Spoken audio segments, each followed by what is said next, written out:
સુરતમાં શિવશક્તિ ટેક્સટાઇલ માર્કેટમાં આગ લાગવાનો મામલો સામે આવ્યો છે। સુરતથી આ સમાચાર, જ્યાં શિવશક્તિ ટેક્સટાઇલ માર્કેટમાં આગ લાગવાનો મામલો સામે આવ્યો। કોંગ્રેસ પ્રમુખ શક્તિસિંહ ગોહિલે પ્રતિક્રિયા આપી। 900 જેટલી દુકાનો સદંતર બળીને રાખ થઈ ચૂકી છે। નાના વેપારીઓને કરોડો રૂપિયાનું નુકસાન થયું છે। નાના વેપારીઓની સરકારે મદદ કરવી જોઈએ તેવું શક્તિસિંહ ગોહિલનું નિવેદન સામે આવ્યું। સુરત કાપડ માર્કેટ માટે સારું રાહત પેકેજ જાહેર થાય તે જરૂરી તેવું શક્તિસિંહ ગોહિલે જણાવ્યું। સુરતમાં શિવશક્તિ ટેક્સટાઇલ માર્કેટમાં આગ લાગવાનો મામલો સામે આવ્યો, જ્યાં કોંગ્રેસ પ્રમુખ શક્તિસિંહ ગોહિલે પ્રતિક્રિયા આપી। 900 જેટલી દુકાનો સદંતર બળીને રાખ થઈ ચૂકી છે। નાના વેપારીઓને કરોડો રૂપિયાનું નુકસાન થયું છે। નાના વેપારીઓની સરકારે મદદ કરવી જોઈએ તેવું શક્તિસિંહ ગોહિલે જણાવ્યું। હોય એવી માર્કેટમાં શિવશક્તિ ટેક્સટાઇલ માર્કેટમાં એક ભયંકર આગ લાગવાના કારણે લગભગ સંપૂર્ણપણે બિલ્ડિંગ એમાં ભસ્મીભૂત થયું છે।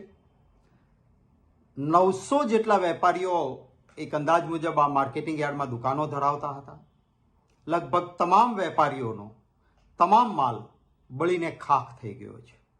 એક તરફ ટેક્સટાઇલ માર્કેટમાં મંદીનો માહોલ હોવાના કારણે વેપારીઓના પોતાના પાસે સ્ટોક ઘણો ભરેલો પડેલો હતો અને એવા સમયે આ આગથી કરોડો રૂપિયાનું નુકસાન એ થયું છે। ત્યારે સરકારને વિનંતી છે કે આ નાના નાના વેપારીઓ છે, બધા પાસે વીમો નહીં હોય અથવા પૂરતો વીમો નહીં હોય, તો સરકાર આ સમયે એ વેપારીઓને કે જેનું સંપૂર્ણ બરબાદ થઈ ગયું છે એવા વેપારીઓને પડખે ઊભી રહે। આપણા કાયદાઓમાં, જૂની પરંપરાઓમાં જોગવાઈઓ છે કે આવી જ્યારે આકસ્મિક નુકસાની ગુજરાતીઓને થતી હોય છે ત્યારે ઉદાર હાથે આપણે એને સહાય આપતા હોઈએ છીએ।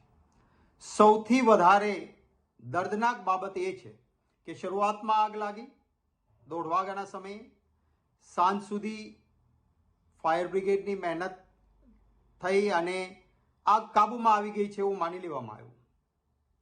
ધુમાડો થોડો નીકળતો હતો, વેપારીઓ સાથે મારી વાત થઈ।